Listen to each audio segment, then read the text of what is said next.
Christmas and a Happy New Year. The Chennai Silks, let the celebrations begin. நீ நினைக்கிற பொண்ணு செஞ்செல்லாம் கொண்டு வர முடியாது. கொஞ்சம் முன்ன தான் இருக்கும். அவர் சரியா தான் பேசுறாரு. Sunlandல சமைச்சா சக்தி தானா வரும். அர்த்தநாரியாக சிவபெருமான் வந்ததுக்கு அப்புறம் இதை கொண்டாடுறது வந்து இது பெண்மையின் சிறப்பு அப்படிலாம் சொல்லலாம். இந்த விளக்கு வந்து சும்மா ஏற்றக்கூடாது. அதுக்கு அடியில் ஏதோ ஒரு இலை வச்சு தான் ஏற்றணும். செம்பருத்தி இலையோ அல்லது வாழை இலையை சின்ன சின்னதாக கட் பண்ணியோ. ஜன்னல் பரன் எல்லாத்துலேயும் சேர்த்து 6, முன்னாடி இருக்கிற கோலத்தில் 5, 6 5 11, அப்புறம் படிக்கட்டில் 4, 11 4 15, வீட்டின் பின்புறம் வந்து 3 18, அப்புறம் மீதி இருக்கிறது வந்து பார்த்திங்கன்னா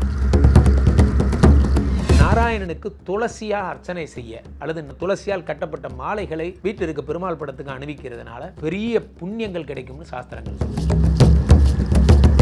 கார்த்திகை நட்சத்திரத்தன்னைக்கு யாருக்கேனும் விளக்கு தானம் செய்தால் அவர்களுக்கு வந்து பார்த்தீங்கன்னா மோட்சம், அதாவது பரமபதம் கிடைக்கும் என்று சாஸ்திரம் சொல்லுது. சிதம்பரத்திலையும் தீபம் ஏற்றுவாங்களா? எல்லா இடத்துலையும் ஏற்றிட்டு இருந்தாங்க. 6 இடங்களில் ஏற்றிட்டு இருந்தாங்க. அது பேர் கண்டா தீபம். அட் த சேம் டைம் உமையொருபாகனாக எழுந்தருளிய பிறகுதான் நாம் விளக்கேற்ற தொடங்குகிறோம். அர்த்தநாரீஸ்வரரா 3 நிமிடங்கள் பெருமாள் வந்து சிவபெருமான் காட்சி தருகிறார். இந்த ஒரு கான்செப்ட் தான் வந்து நம்மளுடைய மிகப்பெரிய கான்செப்ட். ஆனால் இதெல்லாம் மறைக்கப்பட்ட, இதெல்லாம் ஏன் வெளிவரலன்னு தெரியல. கார்த்திகை தீபம் திருவண்ணாமலையில் ஏற்பட்ட நிலச்சரிவு, அதை தொடர்ந்து ஏற்பட்ட பல நிகழ்வுகள் எல்லாம் இந்த தடவை தீபம் நடக்குமா இல்லையா, மலையில் வந்து அனுமதி இருக்குமா இல்லையான்னு பல கேள்விகளுக்கு மத்தியில் கார்த்திகை தீபம் நடைபெறவிருக்குது. முதல்ல இந்த கார்த்திகை தீபம் உங்களுடைய பார்வை. கார்த்திகை மாத திருவிழா நம்ம கார்த்திகையினுடைய சிறப்பு அப்படின்னு வேணால் எடுக்கலாம். திருவண்ணாமலையில் நடந்த ஒரு செய்தி மிகவும் வேதனைக்குரிய ஒரு விஷயம். அதற்கு என்னுடைய வருத்தங்கள். இருந்தாலும் கார்த்திகையின் பெருமைகள், நம்மளுடைய இந்த வருஷம் நடக்கக்கூடிய விஷயங்கள், சனி பகவான் இந்த வருடம் மந்திரியாகவும் சேனாதிபதியாகவும் அர்காதிபதியாகவும் சஸ்யாதிபதியாகவும் இத்தனை பெரிய பதவிகள் வைத்திருக்கார். அதே மாதிரி செவ்வாய் வந்து ராஜாவாக இருப்பதால் இந்த சனி செவ்வாய் காம்பினேஷனுங்கிறது தான் இத்தனை நிலச்சரிவுகளுக்கெல்லாம் காரணமாக இருக்குது. ஸோ இருந்தாலும் நாம் வந்து எப்படியாவது தொடர் முயற்சியால் நம்ம வந்து இந்த தீபத்தை நடத்துகிறோம். இந்த கார்த்திகை தீப திருநாளுக்குன்னு ஒரு ஸ்பெஷல் இருக்குது. என்ன அப்படின்னா, இந்த ஒவ்வொரு வீட்டில் வந்து ஒளி பொருந்தும் மாதம் அப்படிங்கிறத இந்த கார்த்திகை மாதத்தில் கருதுகிறாங்க. வைஷ்ணவர்கள் ஒரு பக்கம் பஞ்சாட்சர தீபம்னு சொல்லி ஏற்றுறாங்க. அது நிறைய பேருக்கு தெரியாது. அதே மாதிரி கார்த்திகை மாதம் என்னென்ன விளக்கு எங்கெங்கே இடத்துல ஏற்றணும் போல கண்டென்ட்ஸ் எல்லாம் தெரியாது. ஜென்ரலாக நம்ம விளக்கேற்றணுங்கிறது தெரியும். ஆனால் எதற்காக விளக்கேற்றணும் அப்படிங்கிற ஒரு விஷயம் இருக்குது. முருகப்பெருமானுக்கு 2 நட்சத்திரங்கள் ரொம்ப ஃபேமஸான நட்சத்திரங்கள். ஒன்று வைகாசி விசாகம்னு சொல்லுவாங்க. விசாக நட்சத்திரத்தில் பிறந்தவர் முருகன். அதனால் வைகாசி விசாகம் மிகவும் சிறப்பானதாக கருதப்படுகிறது. அதே மாதிரி கார்த்திகை பெண்களால் சிவபெருமானுடைய நெற்றிக்கண்ணிலிருந்து பிறந்த அந்த கார்த்திகை, அந்த பொய்கையில் கார்த்திகை பெண்களால் வளர்த்தக்கப்பட்டவர் அந்த பெருமான். அதனால் வந்து கிருத்திகை நட்சத்திரம், அதில் வந்து முருகப்பெருமானுக்குரிய சிறப்பு. ஸோ கிருத்திகை நட்சத்திரத்தில் விரதம் இருந்து முருகப்பெருமானை வாவென்று அழைத்தால் வந்து விடுவார்னு பாடல்கள்லாம் கூட இருக்குது. ஸோ அந்த கார்த்திகை நட்சத்திரத்தன்னைக்கு முருகனுக்குரிய special, at the same time அண்ணாமலையோட special, at the same time விஷ்ணுவோடைய ஸ்பெஷல். இந்த 3 ஸ்பெஷல். ஸோ அன்னைக்கு வந்து இறைவனும் இறைவியும் வந்து பூமிக்கு வந்து மிக அருகில் வந்து நம்ம அருளாசி செய்து விட்டு போவதாக ஐதீகம். ஒரு முறை சிவபெருமானுக்கு வந்து என்னென்னா, அடிமுடி காணாத சிவபெருமான் வந்து விஷ்ணுவையும் பிரம்மாவையும் கூப்பிடுறார். அடிமுடி காண சொல்லி சொல்லுகிறார். அப்போ போட்டிக்காக பிரம்மன் தலைப்பகுதியை தேடி போகிறார். அப்போது விஷ்ணு வந்து கீழே பாதத்திற்கு கீழே பூமிக்கு அடியில் போகிறார். அப்புறம் அந்த புராணம்லாம் நமக்கு தெரியும். அப்புறம் பிரம்மன் வந்து போய் சொல்லுவார், தாழம்பூ வந்து சாட்சி சொல்லும், அந்த மாதிரி கதெல்லாம். ஸோ அப்படி நெருப்பாக எழுந்து நின்ற, ஜோதி ரூபமாக எழுந்து நின்ற ஸ்தலம் தான் திருவண்ணாமலைங்கிற அக்னிஸ்தலம். அந்த மாதிரி 5 ஸ்தலங்கள் இருக்குது. இப்போ வந்து திருச்சி பக்கம் பார்த்திங்கன்னா அந்த ஸ்தலம் வந்து நம்ம அப்பு ஸ்தலம், நீர் ஸ்தலம்னு சொல்கிறோம். சிதம்பரத்தை ஆகாய ஸ்தலம்னு சொல்கிறோம். இந்த மாதிரிலாம். ஸோ இந்த நெருப்பு ஸ்தலம்ங்கிறது திருவண்ணாமலை. திருவண்ணாமலை தான் நினைத்தாலே முக்திங்கிறது. இந்த கார்த்திகை எங்கேருந்து வருது அப்படின்னா, அதற்குரிய நல்ல நேரம் அப்படிங்கிறது சாயந்தரம் 6 மணிக்கு மேலே அண்ணாமலையாரை பேஸ் பண்ணி தான் நம்ம வந்து கார்த்திகை தீபமே கொண்டாடுறோம். அண்ணாமலையார் எப்பொழுது அர்த்தநாரியாக எழுந்தருளுகிறாரோ, ஒரு 3 நிமிடங்கள் மட்டும்தான் அந்த நிகழ்ச்சி நடக்கும். அர்த்தநாரியாக 10 நாட்கள் வந்து அங்கே திருவண்ணாமலையில் இதை வந்து சிறப்பாக கொண்டாடுகிறார்கள். அதில் பரணி தீபம் அதெல்லாம் ஏற்றுறதுலாம் நமக்கு தெரியும். ஸோ இந்த அண்ணாமலையாரை வந்து தரிசனம் கிடைச்சப்பறம் எல்லார் வீட்லையும் விளக்கேற்ற ஆரம்பிக்கலாம். நாளைய தினம், அதாவது 13ஆம் தேதி நவம்பர் 13, இன்று காலையிலேயே விடிகாத்தாலேயே நம்ம ஒரு 5-6 மணிக்கு தொடங்கிய இந்த கிருத்திகை நட்சத்திரம் நாளை காலை வரை 14ஆம் தேதி காலை வரை தொடர்கிறது. இந்த கிருத்திகை நட்சத்திரத்தில் தான் இந்த விளக்கேற்றணும். ஸோ சாயந்தரம் தான் அந்த விளக்கு ஏற்றணும், பகல் நேரங்களில் ஏற்றாமல். எதில் விளக்கு ஏற்றணும்? ஒவ்வொருத்தர் தன்னுடைய வசதிகளை காட்டுறதுக்காக என்னென்னமோ விளக்கெல்லாம் ஏற்றுறாங்க. மண் விளக்கில் மட்டும்தான் விளக்கு ஏற்றணும். இது வந்து அடிப்படை. மண்ணுங்கிறது சனி, அந்த சனிக்குரிய நல்லெண்ணெய். அதில் சில பேர் பஞ்ச தீபங்கள், பஞ்ச எண்ணெய்கள் கலந்துலாம் ஏற்றுவாங்க. பஞ்சு திரியில் மட்டும்தான் அந்த விளக்கேற்றணும். இதெல்லாம் என்றைக்குமே அந்த விளக்கேற்றும் மெத்தட் அப்படின்னு வரிசையாக வரும்பொழுது, ஸோ ஒரு விஷயம் முடிச்சிடுறேன். ஸோ முருகப்பெருமானை சிறப்பிக்கவும், நாம் விஷ்ணு பகவானை சிறப்பிக்கவும், சிவபெருமானை சிறப்பிக்கவும் தான் இந்த நிகழ்ச்சியை கொண்டாடுறோம்.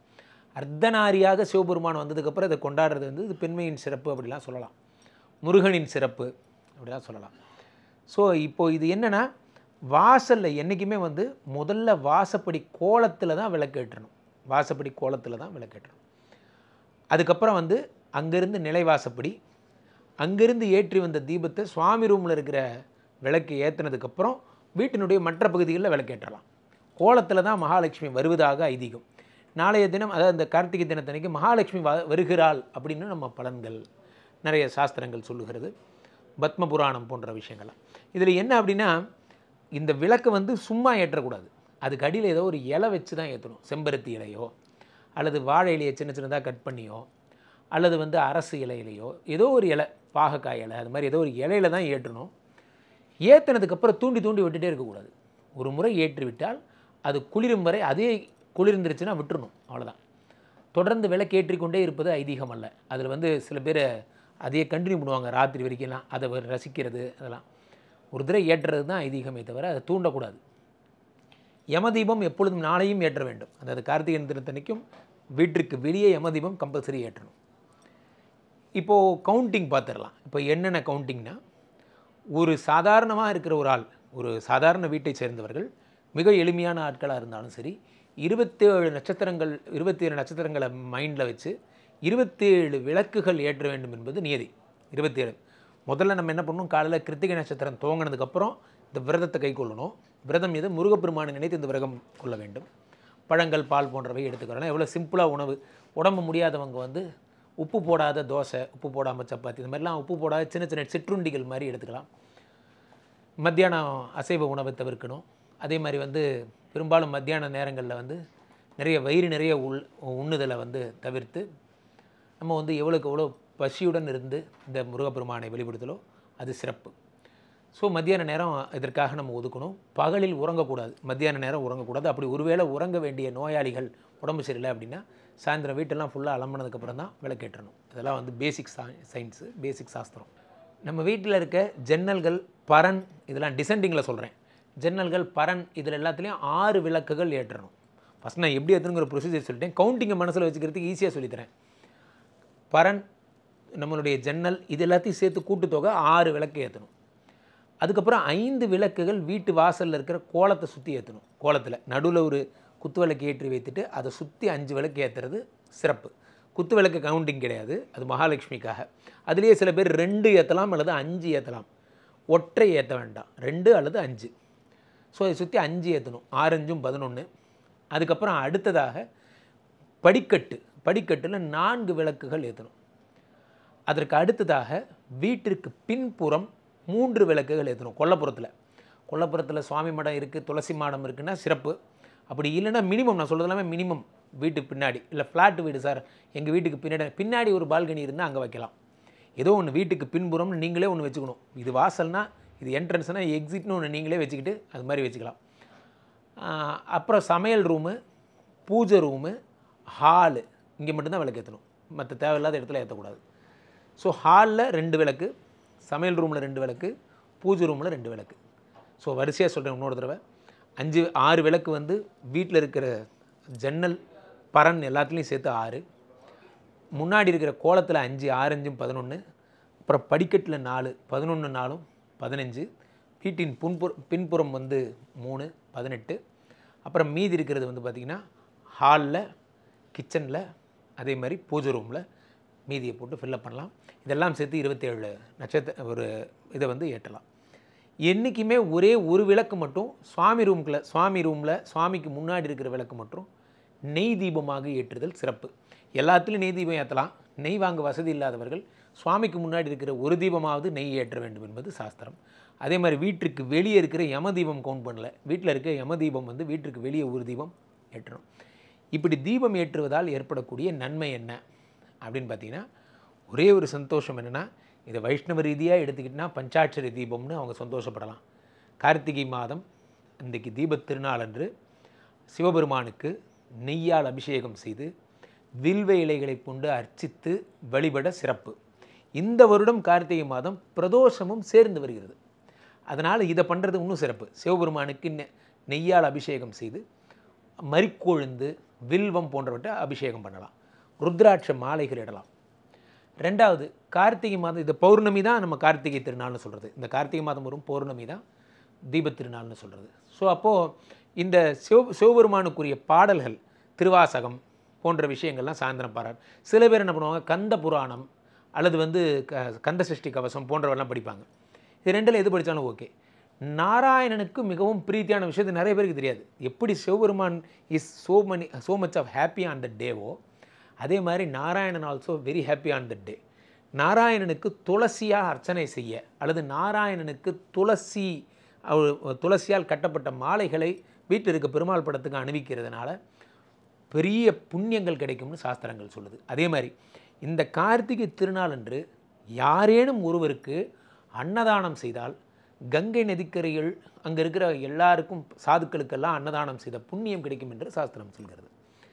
அதே மாதிரி இந்த கார்த்திகை நட்சத்திரத்தன்னைக்கு யாருக்கேனும் விளக்கு தானம் செய்தால் அவர்களுக்கு வந்து பார்த்திங்கன்னா மோட்சம், அதாவது பரமபதம் கிடைக்கும் என்று சாஸ்திரம் சொல்கிறது. இத்தனை திருநாளாக இந்த கார்த்திகை திருநாள் விளங்குகிறது. சிவபெருமானை வணங்குறவங்க அன்னைக்கு அபிஷேகம் பண்ணிக்கலாம், அல்லது விஷ்ணுவுக்கு துளசி மாலை சாற்றி சகஸ்ரநாமம் சொல்லி விஷ்ணு சகஸ்ரநாமம் படிக்கலாம் போன்றவைகள்லாம். ஸோ இது இன்றைக்கி பண்ணுறதுனால என்ன நிறைவுன்னா, வீட்டில் செல்வ வளம் வந்து விட்டது, வீடெங்கும் இருந்த துன்பம் ஒழிந்து விட்டது, இருள் நீங்கி விட்டது. தமிழர்கள் 2 விஷயத்தில் இருள் நீங்கியதாக கருதுகிறாங்க. ஒன்று போகி திருநாள், இருள் நீங்கியது என்று கருதுகிறார்கள். 2வது தீப ஒளி திருநாள். இந்த தீப ஒளி திருநாளை தான் நம்ம வந்து கார்த்திகை என்று சொல்கிறோம். கார்காலம் மாதம் என்பது கார்த்திகை என்று அழைக்கப்பட்டது. காந்தல் மலர்கள் பூப்பதால் பிற்காலத்தில் இது கார்த்திகை மாதம் என்று அழைக்கப்பட்டது. அப்படிலாம் நிறைய பேசிகிட்டே போகலாம். கார்த்திகை மாத சிறப்புகள் இன்றைக்கி ஃபுல்லாக சொல்லிகிட்டே போகலாம். இந்த கார்த்திகை பௌர்ணமிக்கு அத்தனை பெருமைகள் உண்டு. அதான் லைக் போகி அதான் சொன்னேன். போகி அண்ட் கார்த்திகை ரெண்டுமே வந்து சில பேர் கார்த்திகை மாதம் வெடிகள் தீபாவளி மாதிரி வெடிலாம் வெடிப்பாங்க. இன்றைய நாள் தீப ஒளி திருநாள். எப்படி தீப ஒளி திருநாளை நம்ம வந்து தீபாவளியை வந்து தீபாவளிங்கிறது இங்கிருந்து வந்தது தான். ஃபார் எக்ஸாம்பிள், ஆவலினா வரிசை, தீபத்தை வரிசையாக அடுக்கி வைத்தால் அது தீபாவளி. அதுதான் கார்த்திகையோட பேசிக் கான்செப்டே. தீபங்களை வரிசையாக அடுக்கி வைத்தல் ஆவலி. இதுலேருந்து வந்தது தான் அந்த தீபாவளி. ஸோ தமிழர்கள் வந்து இப்போ நம்ம வரிசையாக இந்த விளக்குகளை ஏற்றி வைத்து நாம் மகிழ்ந்தோம், அதை வந்து கொண்டாடினோம். ஸோ அன்றைக்கி நாள் சொக்கப்பான சுத்திர விஷயமா இருக்கட்டும், வெளிச்சம் வரணும். இருள் நீங்கியது, சென்றது நீ மீளாது மூடரே எப்போதும் சென்றதையே சிந்தை செய்து பாரதியார் மாதிரி. இன்று தின்பு விளையாடிட்டு இன்புற்றிருந்து வாழ்வீர், தீமையெல்லாம் திரும்பி வார். அந்த மாதிரி தீமையெல்லாம் அழிந்து போம், திரும்பி வாரா. இப்போ வெளிச்சத்தை தான், இருள் நீக்கும் ஒளியே சக்தி அப்படிங்கிறது தான் அந்த கான்செப்ட். ஒளி அருட்பெருஞ்சோதின்னு சொல்லி கும்பிடுறவங்களும் இருக்கிறாங்க. இதை வந்து அருட்பெருஞ்சோதியாக இந்த வெளிச்சத்தை கருதுகிறார்கள். விளக்கு அப்படிங்கிறதே ஒருமுகப்படுத்துவது தான். ஸோ விளக்கேற்றி வெளிவிடுதல் அப்படிங்கிறதுக்கு ஒரு தனிச்சிறப்பு உண்டு. அதை நம்ம வந்து வாழ்வியல் நெறியாக கடைப்பிடிக்கிறோம். அண்ணாமலையாருடைய மகாதீபம் வந்து இதே போல் கண்டா தீபங்கள்னு பேர். அண்ணாமலையாரோட மகாதீபம் மட்டும்தான் இன்றைக்கி பொருளாக இருக்குது. அதே மாதிரி சிதம்பரத்துலேயும் விளக்கேற்றிட்டு இருந்தாங்க. இந்த மாதிரி 6 ஸ்தலங்களில் கண்டா தீபங்கள் ஏற்றப்பட்டிருந்தது. அதனுடைய ஒரு நீட்சி தான் மகர தீபம், மகர ஜோதி. அதுவும் இதனுடைய நீட்சி தான். ஸோ இது எல்லாமே அந்த விளக்கேற்றுக்கிற கான்செப்ட் அப்படிங்கிறதே வந்து மற்ற இடங்கள்லாம் வழுக்கொழிந்து போய் 2 இடத்துல மட்டும் மகர ஜோதி அங்கே ஏற்றுறதும் திருவண்ணாமலை இங்கே ஏற்றுறதும் தான் வந்து சிறந்த விளங்கு. சிதம்பரத்துலேயும் தீபம் ஏற்றுவாங்களா? எல்லா இடத்துலையும் ஏற்றிட்டு இருந்தாங்க. 6 இடங்களில் ஏற்றிட்டு இருந்தாங்க. அது பேர் கண்டா தீபம்னு பேர். அந்த கண்டா தீபம்ங்கிறதுல ஒன்று தான் இப்போ நம்ம வந்து திருவண்ணாமலை தீபம் மட்டும் பிரசித்தியாக இன்னும் அது அழியாமல் அந்த குல வழக்கம் இன்னும் அப்படியே இருக்குது. அண்ணாமலையார் வந்து இந்த 10 நாளுக்கு அப்புறம் உமையுறு பாகனாக எழுந்து, இது ஏன் வந்து சிறப்பாக கொண்டாடப்படலன்னு எனக்கு தெரில. கார்த்திகை மாதம் முருகனுக்குரிய நாள்னு ப்ரொமோட் ஆச்சு. கார்த்திகை மாதம் வைஷ்ணவர்களுக்குரிய பஞ்சாட்சரி தீபத்துக்குரிய நாளுங்கிறது ஏன் ப்ரொமோட் ஆகலைன்னு எனக்கு தெரில. அட் த சேம் டைம் உமையொரு பாகனாக எழுந்தருளிய பிறகுதான் நாம் விளக்கேற்ற தொடங்குகிறோம். அர்த்தநாரீஸ்வரராக 3 நிமிடங்கள் பெருமாள் வந்து சிவபெருமான் காட்சி தருகிறார். கார்த்திகை மாதத்துக்கு மரியாதை தந்து பாதி பெண்ணுக்கு சரிபாதி பெண்ணுக்குன்னு சொல்கிறார். இந்த ஒரு கான்செப்ட் தான் வந்து நம்மளுடைய மிகப்பெரிய கான்செப்ட். ஆனால் இதெல்லாம் மறைக்கப்பட்ட, இதெல்லாம் ஏன் வெளி வரலன்னு தெரில. நம்ம வந்து விளக்கேற்றுவோம், விளக்கேற்றுவோம், விளக்கு வைப்போம், குளம் விளங்க விளக்கு வைப்போம், இப்படிலாம் தான் பாடல்கள்லாம் கூட இருக்குது. நம்ம வந்து விளக்கேற்றுறதே தான் குறியாக இருந்தோமே தவிர என்ன சொல்லப்படுற கருத்துங்கிறது நம்ம சொல்லலை. அடிமுடி காணாதவன் இறைவன் அப்படிங்கிறது ஏன் ப்ரொமோட் ஆகலை? வெளிச்சம் வந்து விட்டது அப்படின்னு ஏன் ப்ரொமோட் ஆகலை? பெண்ணுக்கு சரிபாதி அப்படிங்கிறது ஏன் ப்ரொமோட் ஆகலை? இதெல்லாம் நம்ம தான் இனிமேல் ப்ரொமோட் பண்ணணும். இந்த கார்த்திகை தீபத்தில் நீங்கள் சொல்கிற மாதிரி அர்த்தநாரி அப்படிங்கிற அந்த அவதாரத்திற்கு பிறகு தான் இந்த நாள் வந்திருக்கு அப்படிங்கிறதே வந்து ஆச்சரியமாக இருக்குது. ஸோ அர்த்தநாரீஸ்வரராக இருப்பது தான் அந்த திருவண்ணாமலை மட்டும் நம்ம இவ்வளோ தூரம் தூக்கி கொண்டாட காரணமே அந்த ஒரு தரிசனத்துக்கு அப்புறம் தான் கார்த்திகை தீபம் ஏற்றுறோம். அதுதான் அதில் இருக்க பெரிய ஹைலைட். ஆனால் அதை பற்றி பெரிதாபத்துக்குரிய வகையில் நம்ம அதை பற்றி பேசுகிறதே கிடையாது. எல்லோரும் முருகன் முருகன் முருகன் சொல்கிறோம். முருகனுக்கு வைகாசி விசாகமும் சிறப்பு தான், கார்த்திகையும் சிறப்பு தான். ஆனால் சிவபெருமானின் நெற்றிக்கண்ணில் அக்னிரூபமாக வந்த அந்த சிவபெருமான் முருகன் என்பதை மனதில் கொண்டு அக்னியை எங்கே பார்த்தாலும் அன்றைக்கி அக்னிக்குரிய டே அன்னைக்கு. அதே மாதிரி பெண்களுக்கு சரிபாதி கொடுத்த டே. அதனால் அது பெண்கள் பண்டிகையாக அறியப்படுகிறது. கார்த்திகை தீபம் குறித்து நிறைய விஷயங்கள் எங்களோட பகிர்ந்துக்கிட்டீங்க. ரொம்ப நன்றி. நன்றி. Merry Christmas and a Happy New Year. The Chennai Silks, let the celebrations begin. நீ நினைக்கிற பொண்ணு செஞ்செல்லாம் கொண்டு வர முடியாது. கொஞ்சம் முன்ன தான் இருக்கும். அவர் சரியா தான் பேசுறாரு. Sunlandல சமைச்சா சக்தி தானா வரும்.